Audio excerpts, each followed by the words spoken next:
pirma diena Australijoje buvo tokia, kad aš kažkokios moters ten savo keliais žodžiais angliškais paklausiau, į kur koledžas, jinai vieną pusę, tai jinai mane palydėjo iš tikro visiškai priešingą kryptim negu kur jinai ėjo. Ir tokių variantų daug yra. Ta prasme, momentas vienas iš mano darbo patirties restorane, kai aš atnešiau vienam žmogui maistą ir jis mane pasišaukė ir ten rado šukę, stiklo šukę šitam maiste visam.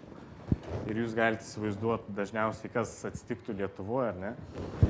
Tai jisai sako, jis man rodo, sako, čia buvo tame, nežinau, kas ten man. Ir jūs įsivaizduojat, kaip jūs jausmėtės. Aš ten tų spalvų kiek pakeičiau, aš nežinau, nors ne aš ten įmečiau, bet vis tiek nesmagu ir aš ten atsiprašiau 108 kartus ir sakau, sakau, pakeisiu, ar ką galim čia jums padaryti. Jis, ne, sako, viskas gerai, jis pasidėjo tą šūkę ant šono. Sako, tik pasakyk virtuviai, kad, ten gal pasižiūrėtų, ką deda ir suvalgysi, ta prasme. Pabaigė viską.